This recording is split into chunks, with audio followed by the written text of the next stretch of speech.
भगवान राम को लेकर एक बार फिर से कांग्रेस बीजेपी के निशाने पर आ गई है और इस बार वजह है कांग्रेस नेता रेणुका चौधरी और उनका बयान। अयोध्या में रामलला के प्राण प्रतिष्ठा से दूर रहने वाली कांग्रेस सनातन और भगवान राम को लेकर लगातार बीजेपी के निशाने पर है। अब कांग्रेस नेता रेणुका चौधरी ने फिर विवादित बयान देकर पार्टी की परेशानी बढ़ा दी है। भगवान राम को आप औक्षण कर रहे हैं, रोज नीलाम लगाते हैं वोट के लिए। हम नहीं करते हैं जी, हम पूजते हैं। रेणुका चौधरी के बयान के बाद बीजेपी कांग्रेस पर अटैकिंग मोड में है। बीजेपी नेता कह रहे हैं कि कांग्रेस राम विरोधी है और कांग्रेस नेता राम भक्ति का दिखावा कर रहे हैं। देखो, देश का भला कौन कर सकता है? कांग्रेस नहीं कर सकती। तबाह कर दिया भारत को आगे ले जाने का काम केवल भारतीय जनता पार्टी कर सकती है।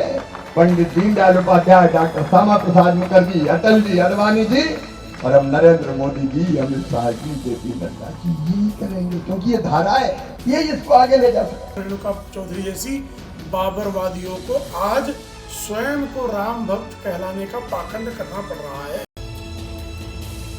लोकसभा चुनाव के मद्देनजर अब चुनाव प्रचार बहुत ज्यादा तेज हो गया है। सीएम योगी आदित्यनाथ आज सहारनपुर में रैली करने वाले हैं, प्रचार करने वाले हैं।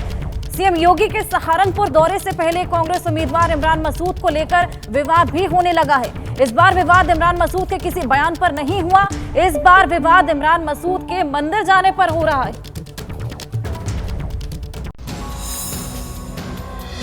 सहारनपुर से कांग्रेस उम्मीदवार इमरान मसूद की इस तस्वीर ने यूपी में नया विवाद खड़ा कर दिया है। चुनाव प्रचार के दौरान इमरान मसूद देवबंद के त्रिपुरा बाला सुंदरी देवी मंदिर पहुंच गए। मां त्रिपुरा बाला सुंदरी देवी के दर्शन किए। इमरान के मंदिर जाने की खबर मिलते ही बजरंग दल से जुड़े लोग भड़क उठे।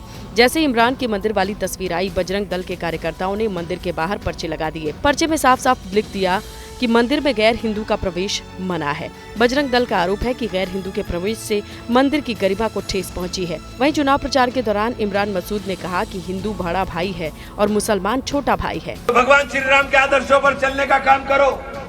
जब भगवान श्री राम को वनवास हुआ, वन देवी ने स्वागत किया और कहा, हे प्रभु, मैं क्या कर सकती हूँ आपके लिए?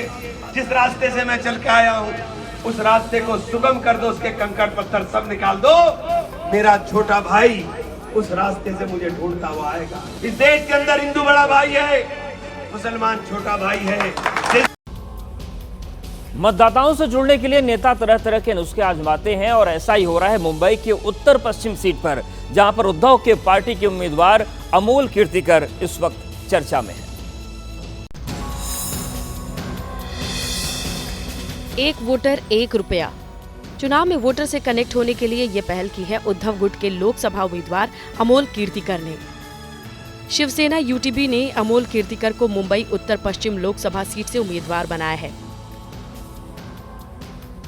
मतदाताओं से बॉन्डिंग के लिए अमोल कीर्तिकर ने ये पहल शुरू की है।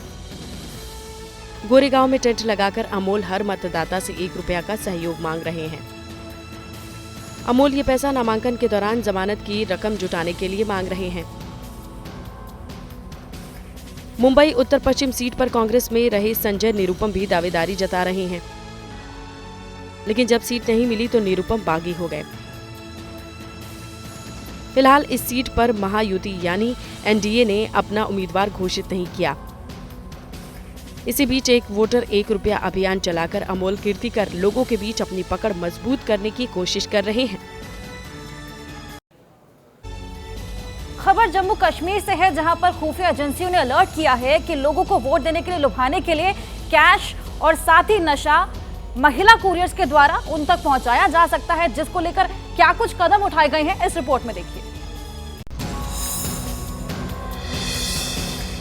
लोकसभा चुनाव से ठीक पहले जम्मू में नशा, पैसा या फिर शराब की तस्करी को रोकने के लिए पहली बार जम्मू कश्मीर पुलिस ने एक बड़ा कदम उठाया है, जो यहां पर आतंकी विरोधी गतिविधियों में शामिल लोगों के खिलाफ कार्रवाई करता है।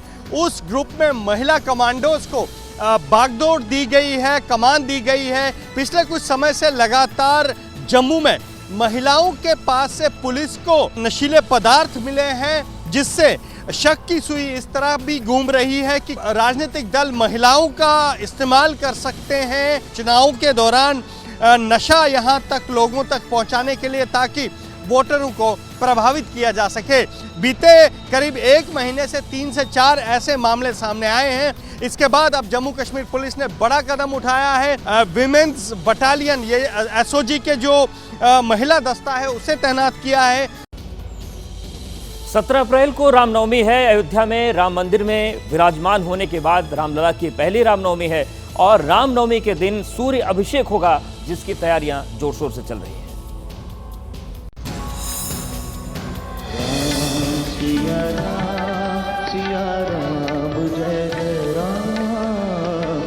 रामनवमी के दिन सूरज की किरणें रामलला का अभिषेक करेंगी।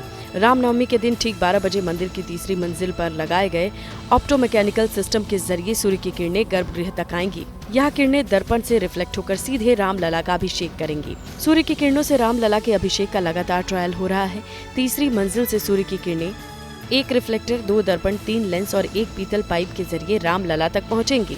12 बजे दिन में अभी पूरी तरीके से निश्चित समय तो नहीं कहा जा सकता है, लेकिन भगवान के माथे पर सूर्य किरण आए,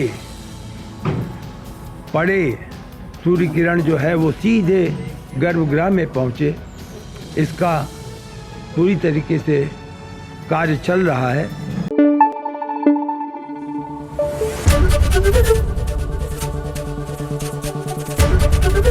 एबीपी न्यूज आपको रखे आगे।